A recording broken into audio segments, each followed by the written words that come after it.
రాష్ట్రంలో కాంగ్రెస్ ప్రభుత్వం అధికారంలోకి వచ్చిన తర్వాత పేద ప్రజల సొంతింటి కల నెరవేరుతుందని నల్లగొండ పట్టణ కాంగ్రెస్ పార్టీ అధ్యక్షుడు గుమ్మల మోహన్ రెడ్డి అన్నారు.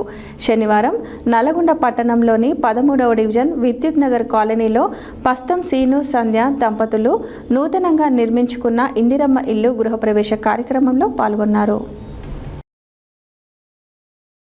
రాష్ట్రంలో కాంగ్రెస్ ప్రభుత్వం అధికారంలోకి వచ్చిన తర్వాత పేద ప్రజల సొంతింటి కల నెరవేరుతుందని నల్గొండ పట్టణ కాంగ్రెస్ పార్టీ అధ్యక్షుడు గుమ్మల మోహన్ రెడ్డి అన్నారు.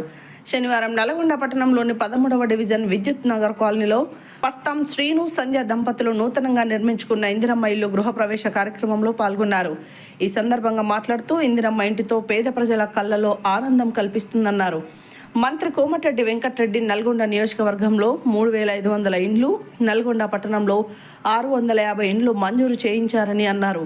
ఇండ్లు మంజూరైన లబ్ధిదారులంతా ఇండ్ల నిర్మాణాలను పూర్తి చేసుకోవాలని కోరారు. ఇందిరమ్మ ఇండ్ల కోసం ప్రభుత్వం ఇస్తున్న 5 లక్షలతో పాటు కొంత మొత్తాన్ని కలుపుకొని ఇండ్లు నిర్మించుకుంటున్నారని అన్నారు. ప్రభుత్వం అందిస్తున్న ప్రోత్సాహంతో పేద ప్రజల సొంతింటి కల నెరవేరుతుందని పేర్కొన్నారు. సీఎం రేవంత్ రెడ్డి, మంత్రి కోమటిరెడ్డి వెంకటరెడ్డి చొరవతో నల్గొండ నియోజకవర్గంలో అర్హులైన వారందరికీ ఇందిరమ్మ ఇండ్లు మంజూరవుతాయని పేర్కొన్నారు. ఈ కార్యక్రమంలో మాజీ జెడ్పీటీసీ వంగూరి లక్ష్మయ్య, 34వ డివిజన్ కార్పొరేటర్ ఏదుల్లా శ్రీధర్ రెడ్డి, 13వ division Congress party in charge Kancharakuntla Venkatreddy, నాయకులు దోనాల నాగార్జునరెడ్డి, కత్తుల రాంబాబు, నిమ్మనగోటి రమేష్, శ్రీకాంత్ రెడ్డి, పసత్ అలీ, చెరుపల్లి మురళి, గోవర్ధనగిరి, వెంకన్న, గుజ్జుల నాగిరెడ్డి, రమేష్ గౌడ్, సంపత్ తదితరులు పాల్గొన్నారు.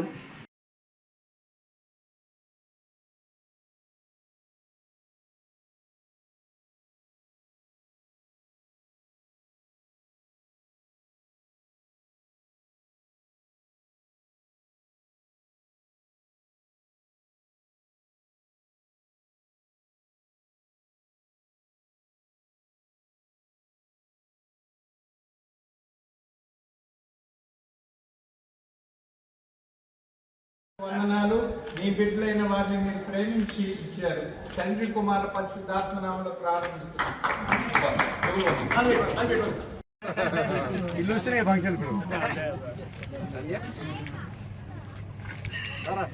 ఇంటి ఓనర్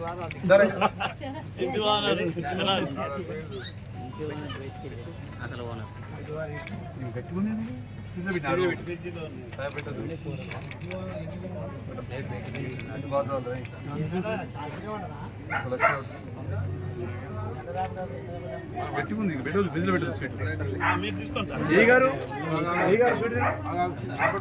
వస్తున్నా 5 minutes. సంధ్య సీను కొత్తిలు కట్టుకొని సంతోషం చూస్తుంటే ప్రియతమ నాయకుడు కోమటిరెడ్డి వెంకటరెడ్డి గారు నల్గొండ పట్టణంలో దాదాపు 650 ఇండ్లు పెట్టడం జరిగింది. ఒక్కొక్కటి పూర్తి చేసుకొని అంటే ఉన్న పరిస్థితుల్లో సిమెంట్ రేటు కావచ్చు, ఇసుక కావచ్చు, ఇటుకలు రేటు కావచ్చు, అన్ని రేట్లు పెరిగింది. స్టీల్ రేటు కావచ్చు పెరిగినాయి. ఆ పెరిగిన దానికి అనుగుణంగా దాదాపు 5 లక్షలు ప్రభుత్వం ఇచ్చినా మిగతా ఇంకా 5 నుంచి 6 లక్షలు వేసుకొని వాళ్ళు సొంతంగా ఏర్పాటు చేసుకుని వాళ్ళ కళ్ళల్లో ఆనందం తీసినప్పుడు కాంగ్రెస్ ప్రభుత్వం వచ్చిన తర్వాత రేవంత్ రెడ్డి గారు, కోమటిరెడ్డి గారు చొరవ తీసుకొని నల్గొండ నియోజకవర్గం 3500 ఇవ్వడం జరిగింది. దాదాపు 70 నుంచి